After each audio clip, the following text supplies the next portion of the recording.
Salut, ici Maxime Johnson au lancement du LG G3, le successeur du LG G2 qui avait été lancé l'année dernière, donc il y a à peine 9 mois seulement. Alors, le LG G3, écoutez, c'est un nouvel appareil qui a été amélioré, je dirais quand même, à plusieurs endroits.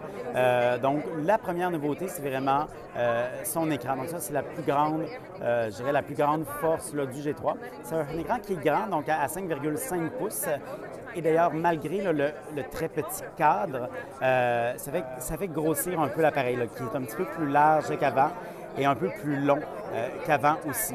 Mais c'est quand même, je dirais, raisonnable là, dans la main pour un téléphone de cette taille, entre autres à cause d'une petite courbe qu'on a dans le boîtier qui fait que l'appareil est plus confortable en main que, par exemple, le Sony Xperia Z2, là, si on veut. Maintenant, cet écran-là, il n'est pas seulement grand, il offre aussi une bonne résolution. Donc, c'est une résolution Quad HD, donc qui est 4 fois plus grande que la résolution 720p. Et c'est donc un peu plus grande là, que la résolution 1080p qu'on a dans la plupart des téléphones Android phares du moment. Donc cet écran-là, je dirais, sa qualité et sa taille est vraiment là, le ratio, si on veut, de la taille du téléphone par rapport à l'écran, c'est vraiment là, la principale force. Est-ce que c'est utile, un téléphone avec une aussi grande résolution que ça? Écoutez, certains vont sûrement dire que non. À première vue, moi, je semble voir une différence. Je trouve que vraiment les images qu'on voit, là, les photos sont superbes, sont vraiment très claires. Donc, est-ce que dans la vie de tous les jours, ça change de quoi? C'est difficile à dire, mais vraiment, il semble y avoir un impact, là, du moins visible à l'œil, ça c'est sûr. Donc ça, c'était une, je dirais, des nouveautés. Il y en a d'autres maintenant, entre autres liées à l'appareil photo numérique.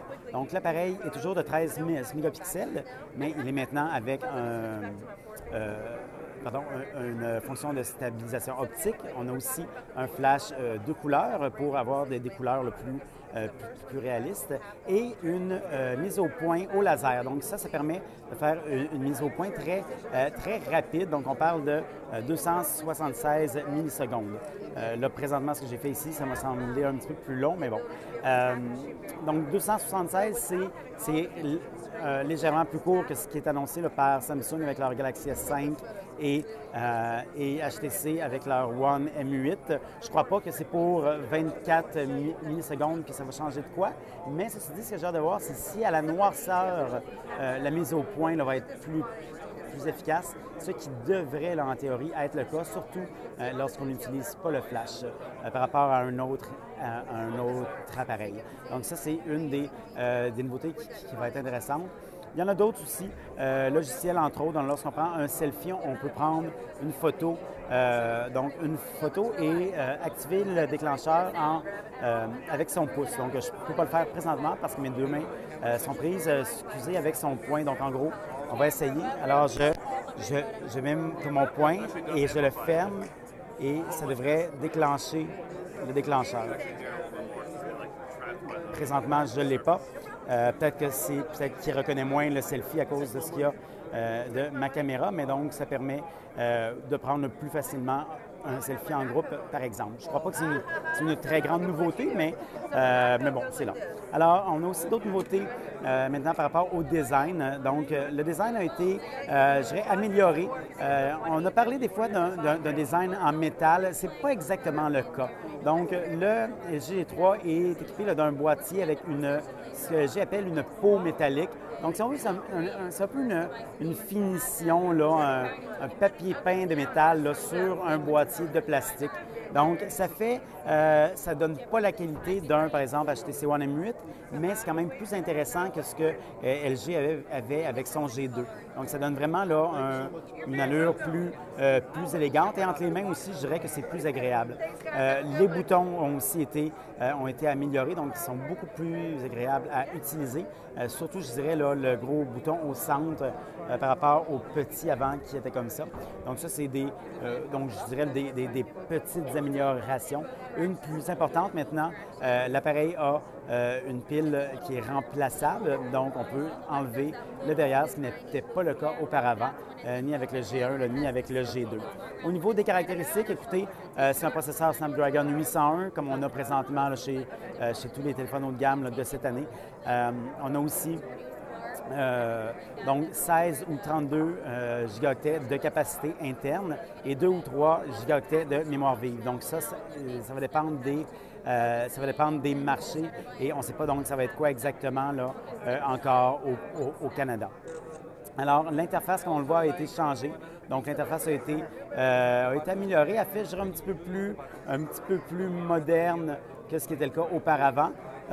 Mais, bon, la plupart des gens préféraient encore, j'en suis convaincu, une interface plus près là, de ce que Google offre avec son interface vanille. Il y a quelques nouveautés logicielles aussi, entre autres de sécurité et par rapport au clavier. Donc, le clavier, il y a quelques nouveautés là, pour taper plus rapidement. Donc, le clavier s'adapte à notre style. On peut paramétrer certains boutons. Et lorsqu'on écrit, ce qui est bien, c'est que dans les mots qui sont proposés en haut, donc là, ici, ce pas des mots, là, mais je peux glisser mon doigt soit à gauche, soit au centre, soit à droite pour sélectionner le mot à prendre. Donc, ça permet, dans le fond, de choisir ces mots-là beaucoup plus facile, plus rapidement, en fait, qu'en allant le taper comme ça. Évidemment, ce que je viens de faire là, c'est absolument pas convaincant, mais écoutez, toutes les fois que je l'ai fait avant, là, ça allait mieux. Je ne comprends pas pourquoi ça ne marche pas, mais ça marchait plutôt. Bon, et voilà. Normalement, ça marche. Lorsque j'ai fait mes tests tantôt, ça allait bien. Donc ça, c'est une autre des petites nouveautés logicielles là, de LG. Finalement, deux derniers petits trucs que j'aimerais vous parler. Un, c'est le haut-parleur. C'est un haut-parleur de 1 watt. Alors, 1 watt, ça ne sonne pas beaucoup, mais écoutez, lorsqu'on fait le test, il est quand même très bruyant. C'est assez impressionnant. Et finalement, l'autre nouveauté, l'autre chose que je voulais parler, c'est son lancement. Donc, le LG G3 est lancé en Corée dès maintenant. Et au Canada, on n'a pas encore de date, mais ça devrait être annoncé au cours des prochaines semaines. Alors, pour avoir plus d'informations, je vous invite à lire le lien qui était au bas de la vidéo. C'était Maxime Johnson au lancement du LG G3.